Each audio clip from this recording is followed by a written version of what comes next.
चिंता हुई कि नरसी तोटे मारे भजना में लीन हुई गयो। अरे टी ब्राह्मण आने को समय हो रही है। तो महाराज भक्त की लाज रखने के लिए भगवान नरसिंह जी का रूप धरकर घी लेके नरसिंह जी के घर पहुंचे। तो माणिक भाई ने कहा कि आप जाओ और कुल ब्राह्मण को बुला लाओ। भगवान जावे कुल ब्राह्मण से कहे कि भोजन बन गयो ते जीवने वास्ते मारे घर चलो। तो कुल ब्राह्मण कहे थारो भी तो और थारे भाई को भी तो, मैं तो एक जगह जा सकूं। अरे थारे भाई की तो बड़े पतो है, वो अच्छा भोजन बनाएगा, अच्छी दक्षिणा देगा, पर थारो की पतो तू अच्छा भोजन बनाए नहीं बनाए, अच्छी दक्षिणा दे नहीं दे, या फिर दक्षिणा ही नहीं दे, इसलिए मैं तो थारे भाई के घर ही जाऊंगा। ऐसा कहते महाराज कुल ब्राह्मण ने तो मना कर दिया। अब जब भगवान वापस नरसिंह जी के घर आ रहे थे तो उन्हें मार्ग में एक गरीब ब्राह्मण मिला। भगवान ने उस गरीब ब्राह्मण से कहा कि आज हमारे पिताजी में श्राद्ध है, कि जीवने वास्ते मारे घर चलो। तो भगवान उस गरीब ब्राह्मण को लेकर और सारे ब्राह्मणों को लेकर नरसिंह जी के घर जीवने गए हैं। तो भगवान ने भोजन में 5 पकवान बनाए, अच्छी दक्षिणा दी और ब्राह्मणों को विदा किया। ब्राह्मणों को विदा करने के बाद भगवान भी स्वयं अंतर्ध्यान हो जाते हैं। अब नरसिंह जी थोड़े थोड़े आवे घी लेके, तो लोग जीम जीम जाए तो कहे नरसिंह जी आनंद आई गए। दूसरों कहे वाह नरसिंह वाह, तीसरों कहे नरसिंह जी अशारो भोजन तो थे मने रोज नहीं कराओ। नरसिंह जी सोचे कभी तो ये लोग मने ताना मारे था और आज हमारी बुराई कर रही है, वाहवाही कर रही है। तो महाराज नरसिंह जी घर पहुंचते पहुंचते ये समझ गए कि और कोई नहीं, मेरा ठाकुर ही मेरे बिगड़े काम को सवारने आया था। बोलिए भक्त वत्सल भगवान की। तो अठीने काल खाने श्रवण किया कि नानी बाई का विवाह हो जाता है। तो महाराज पहले बाल विवाही अधिकतर हो जाया करते थे, तो नानी बाई का भी बाल विवाह हुआ। परंतु पहले रिवाज था कि छोटी आयु में बच्चे को ससुराल नहीं भेजते थे। जब वो थोड़ी बड़ी हो जाती थी तो वो उसे ससुराल भेजते थे। तो नानी बाई के ससुराल वाले नानी बाई को जब पहली बार लेने आए तो तब भी नरसिंह जी के पास लेने देने में कुछ नहीं था, और तब भी भगवान आए, नानी बाई के लिए कपड़े और गहने दिए, नानी बाई के ससुराल वालों को कपड़े दिए और नानी बाई को विदा किया। और महाराज नानी बाई के भाई श्यामल दास की भी शादी हो जाती है, बड़ी धूमधाम के साथ शादी होती है। परंतु महाराज जिस बेटे की इतनी धूमधाम से शादी की वो एक दिन इस संसार को छोड़कर चला जाता है। श्यामल दास की मृत्यु हो जाती है और उसी के दुख में गुजरते हुए उनकी माँ माणिक बाई की भी मृत्यु हो जाती है। नरसिंह जी भगवान से कहे सांवला, अरे थने कहीं क्यों? अरे जब मेरी बेटी नानी बाई मुझसे अपना भाई अपनी माँ मांगेगी तो मैं उसे कहाँ से ला कर दूंगा? अरे ठाकुर तो थोड़ा सोच समझ तो ले।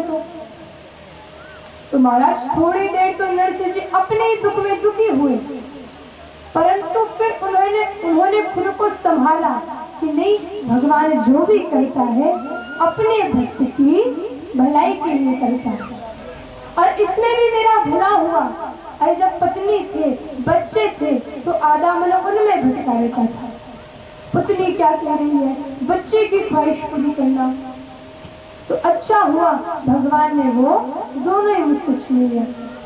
नरसिंह जी कहते हैं भला हुआ छूटा जंजाल सुख से भजेंगे श्री गोपाल। नरसिंह जी कहते हैं जो भी हुआ अच्छा हुआ। भगवान अपने भक्त की भलाई के लिए करता है। तो नरसिंह जी भगवान से कहते हैं, मेरा जीवन है तेरे हवाले, मैंने सारे सहारे छोड़ दिए, बस तेरा सहारा काफी है।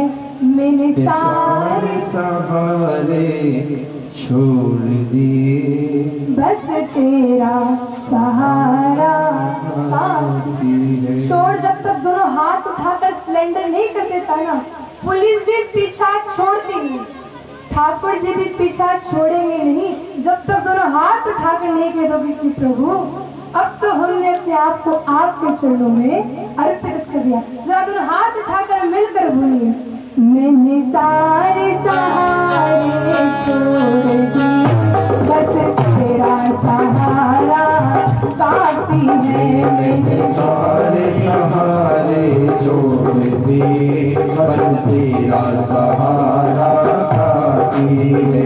मुझे चाह रही दुनिया भर की, बस तेरा नजारा काफी है। मुझे चाह रही है दुनिया की, बस तेरा नजारा काफी है। मैंने सारे सहारे छोड़ दिए, बस तेरा सहारा काफी है।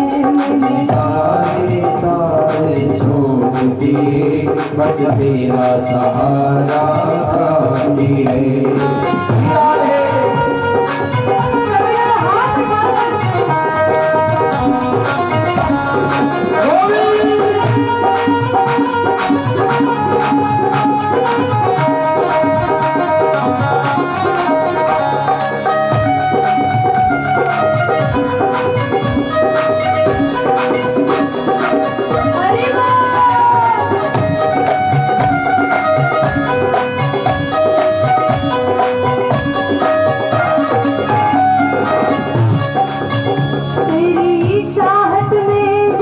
छूट गया, पर तू मुझसे क्यों रूठ गया। तेरी चाहत में जग छूट गया, पर तू मुझसे क्यों रूठ गया।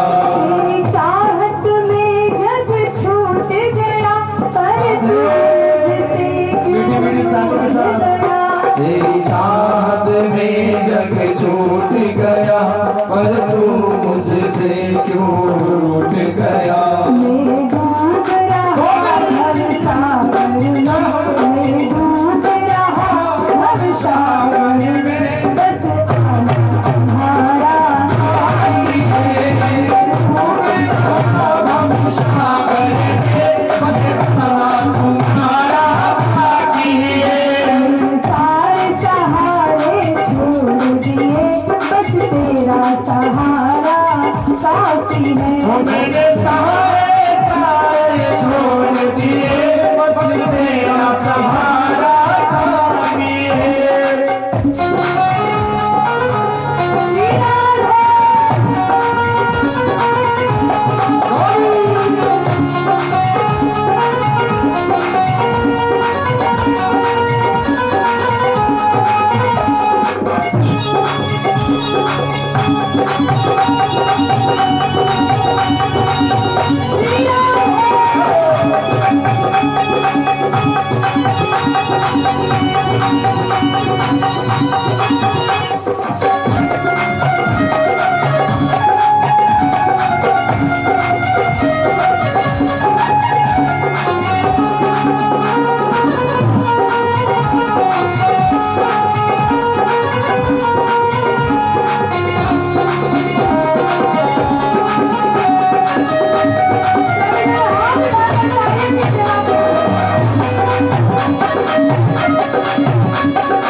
जब से तुम्हारा नाम लिया, इस जग ने बहुत इल्जाम दिया।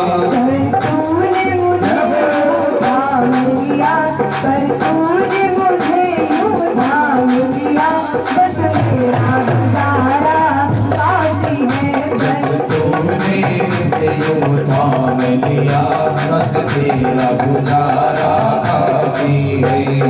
सारे सहारे छोड़ दिए बस तेरा सहारा काफी है।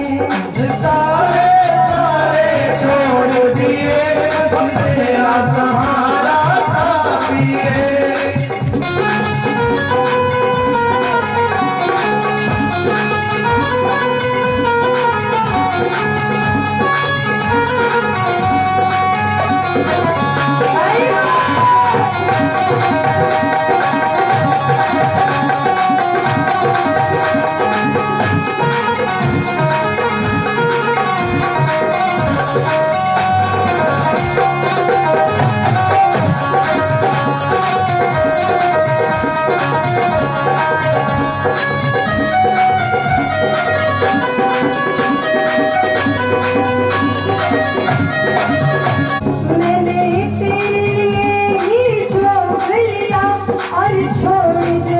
का भोग दिया मैंने तेरे लिए जो लिया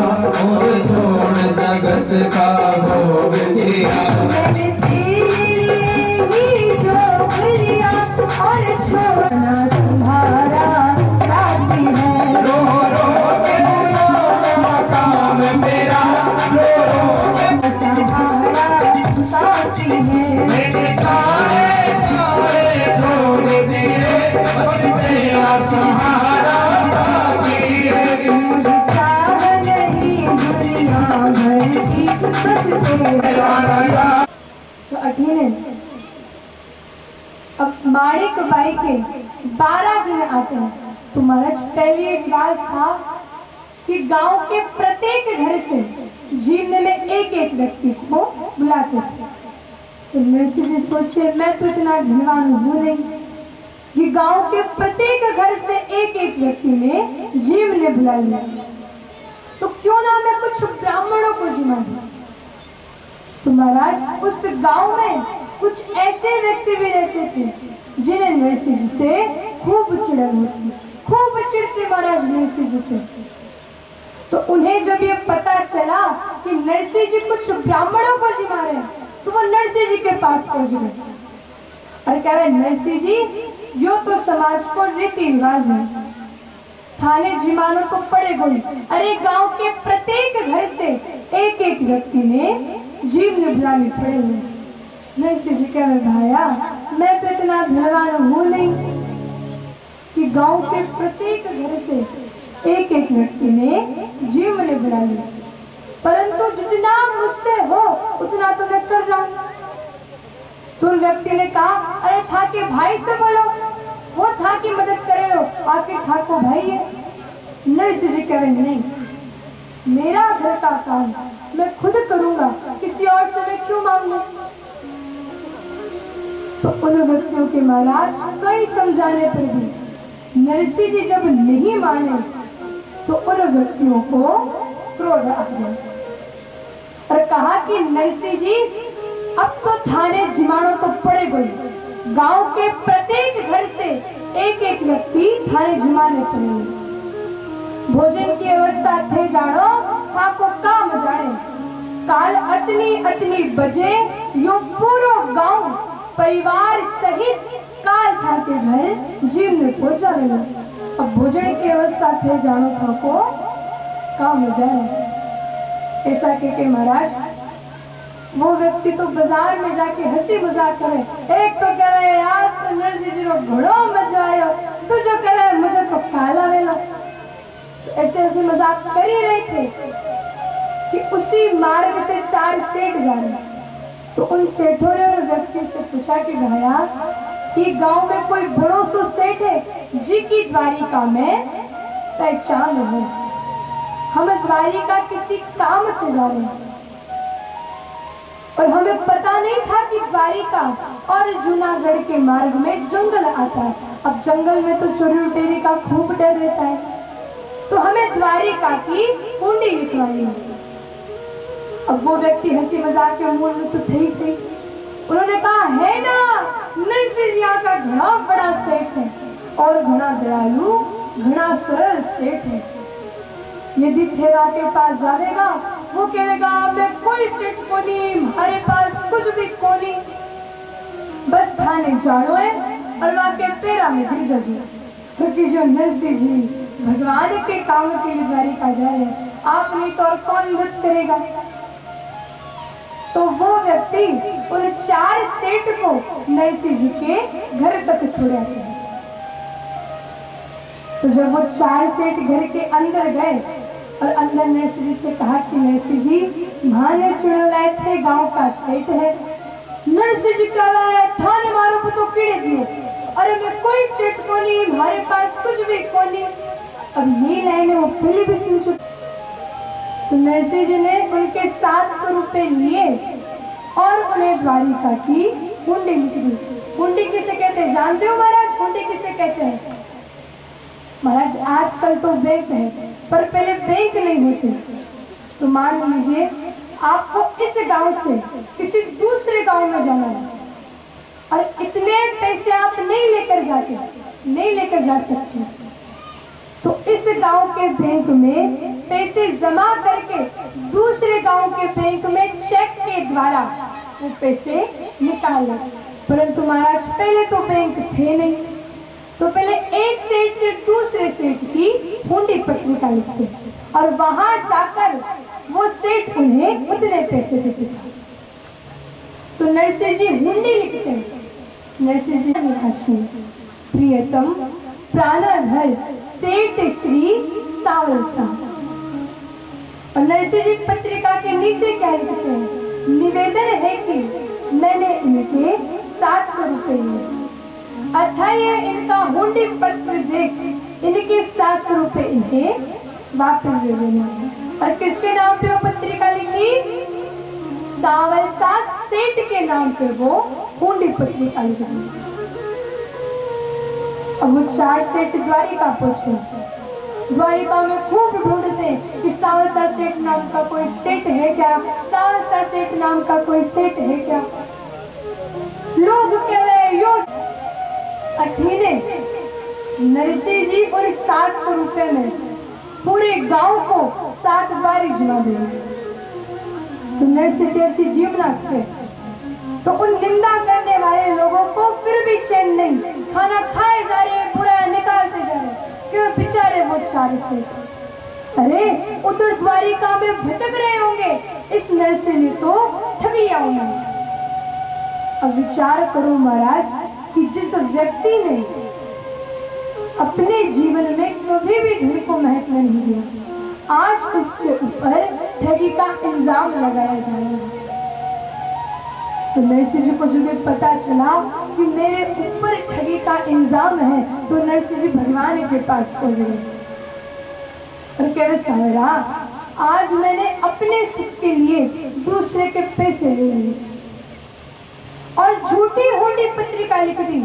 तो नरसिंह जी भगवान से कह रहे, हमारी हुंडी स्वीकारो महाराज रे सावरा गिरधारी, हमारी हुंडी स्वीकारो महाराज रे सावरा गिरधारी, हमारी हुंडी स्वीकारो महाराज भले एक से थारो आधार से सावरा गिरधारी, भले एक से थारो आधार से सावरा गिरधारी, हमारी हुंडी स्वीकारो महाराज रे सावरा गिरधारी, हमारी हुंडी स्वीकारो महाराज रे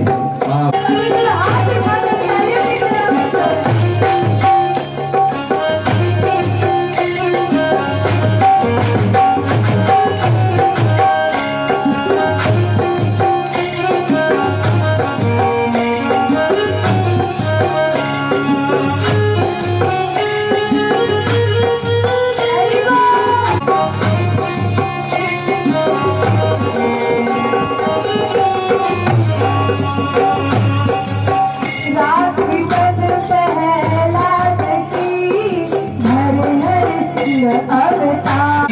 अवतार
हीरो जी के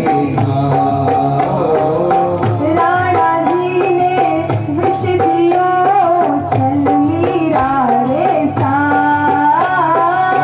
राणा जी ने विष दियो छल मीरा रे काला विष अमृत भरे काला विष अमृत काकी भगता की जाती लाज रे सावरा गिरधारी काकी भगता की जाती लाज रे सावरा गिरधारी हरी बूंदी सिखारो महाराज रे सावरा गिरधारी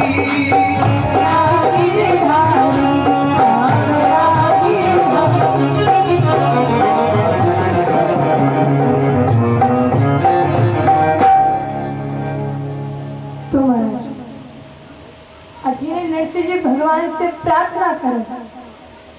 अठीने द्वारिका में उन 4-5 सेठ को द्वारिका में 4-5 दिन हो गया।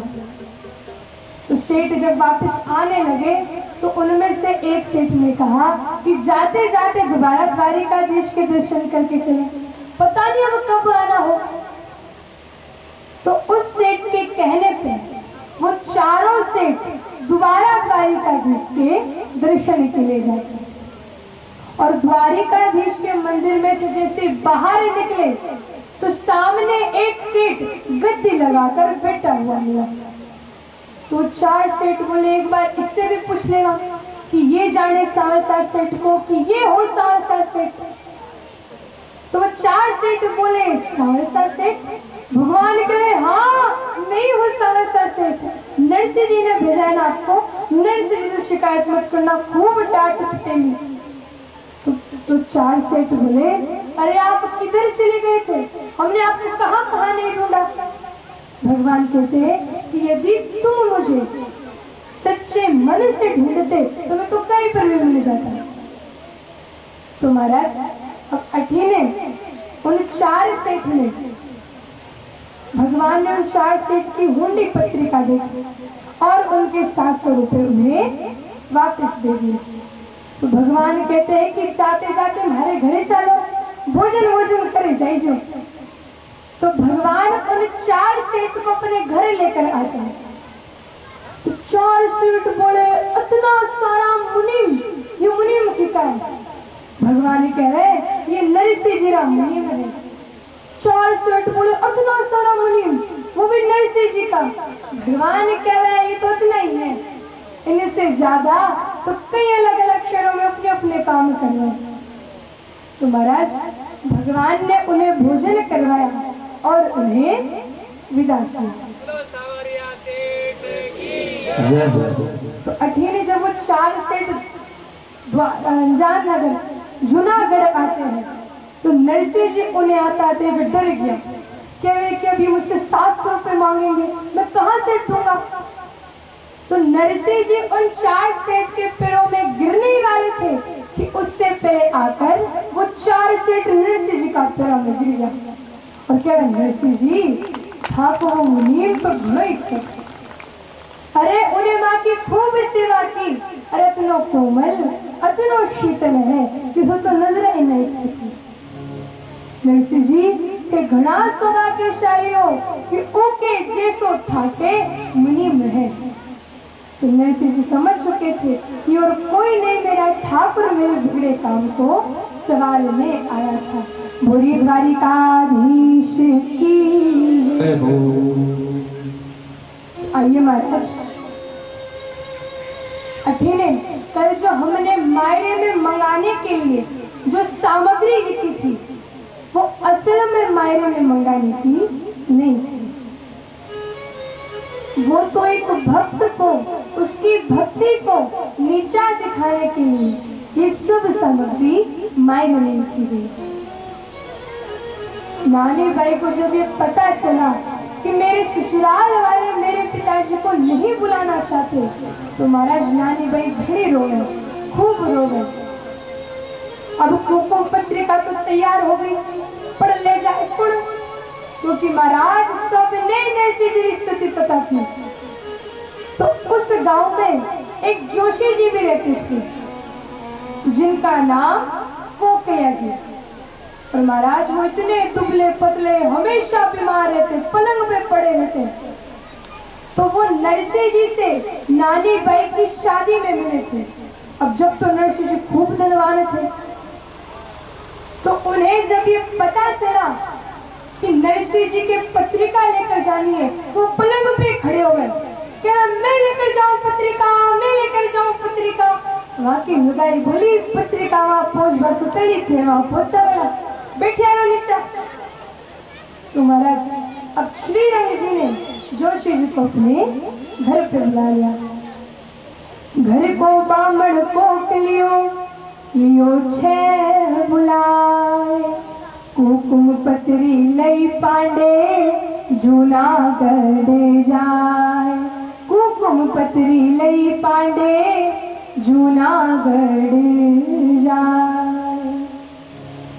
महाराज श्री रंग जी ने जोशी जी को अपने घर पर बुलाकर कुकुम पत्रिका पकड़ाकर जूनागढ़ जाने के लिए कहते हैं। तो जोशी जी जब जाने लगे तो उन्होंने सोचा कि जिसके पिता के घर में जा रहा हूँ, मैंने तो उससे बात ही नहीं की, इसे क्या मंगवाना है, क्या लिखवाना है। तो जोशी जी नानी बाई के पास जा रहे और कह रहे बेटा नानी, वो थारे पिता रे घर जा रहे हो, बताओ थारे बेट कहीं ले रहा हो, कहीं मंगाड़ो खाने। तो नानी बाई कहे जोशी जी, यदि मेरे ससुराल वाले मेरे पिताजी को नहीं बुलाना चाहते तो मत बुलाए, पर उन्हें यहाँ बुलाकर उनकी हंसी क्यों उड़ाना चाहते हैं, उनकी मजाक क्यों बनाना चाहते हैं। और आज नानी बाई की आंखों में से आंसू भरे।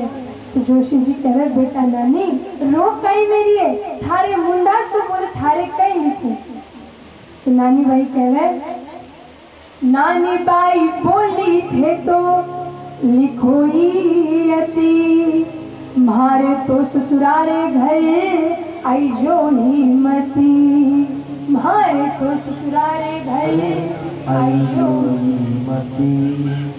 नानी बाई कह रहे कि जोशी जी, यदि थे लिखना ही चाहे तो सिर्फ इतना ही लिखो कि मेरे ससुराल आने की आपको कोई आवश्यकता नहीं, कोई जरूरत नहीं।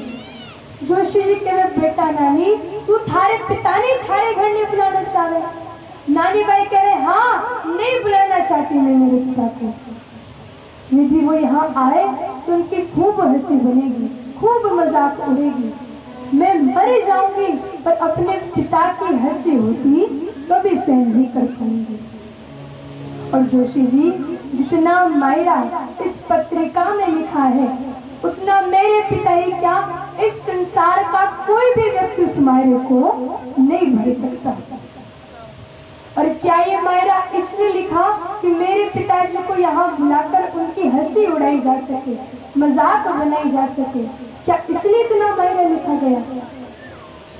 तो महाराज जोशी जी जब जाने लगे तो नानी बाई कह रहे जोशी जी, मेरे ससुराल वाले तो सिर्फ मायरे के भूखे हैं।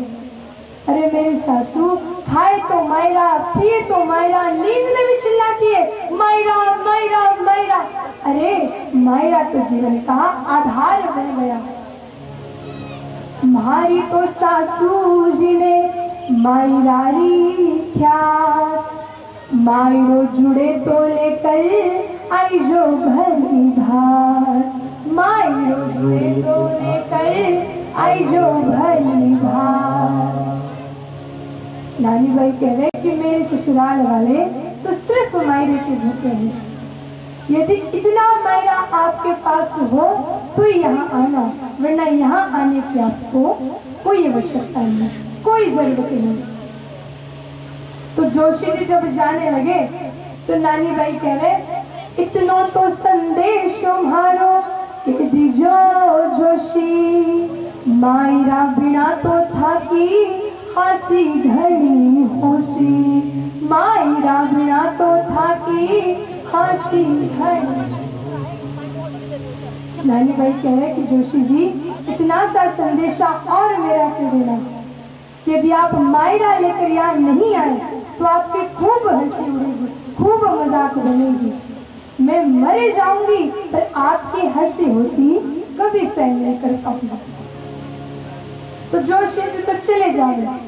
तो नानी बाई भगवान को अपना भाई बनाकर उनसे प्रार्थना करती है कि सांवरा, अब मेरी और मेरे पिताजी की लाज तेरे हाथ में है। नानी बाई कह रहे हैं, कानूड़ा भारी प्रीत निभई जो जी, कानूड़ा भारी प्रीत निभई जो जी, मन आवे आवे आवे ओनु आज सांवरिया, याद थारी आवे रे, मन आवे आवे थारी याद सांवरिया, ओनु थारी आवे जी। कानूड़ा भारी प्रीत निभई जो जी, कानूड़ा प्रीत निभई जो जी, कानूड़ा भारी प्रीत निभई जो जी, सांवरिया प्रीत निभई जो जी, मन आवे आवे आवे ओनु आज सांवरिया, याद थारी आवे रे।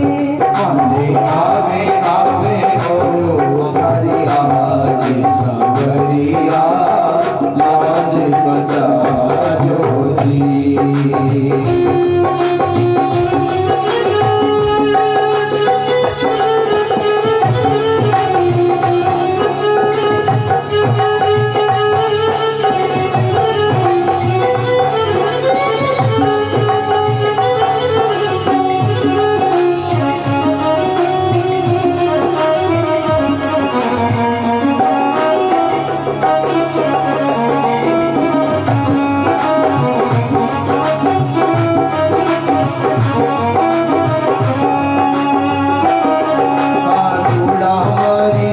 प्रीत निभा जो जी, ओ करुणा मरे प्रीत निभा जो जी, मन आवे आवे आवे थारी याद सांवरिया, प्रीत निभा जो जी।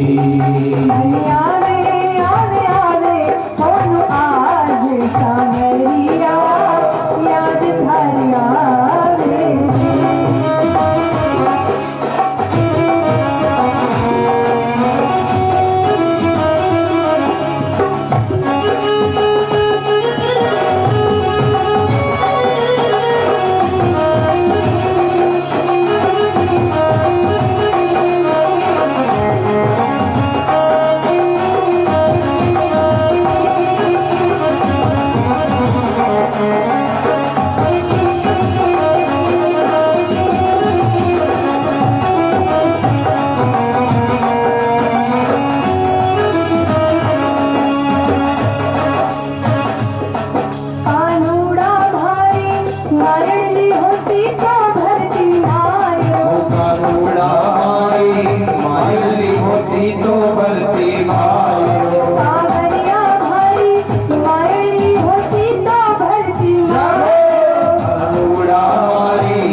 राधे राधे।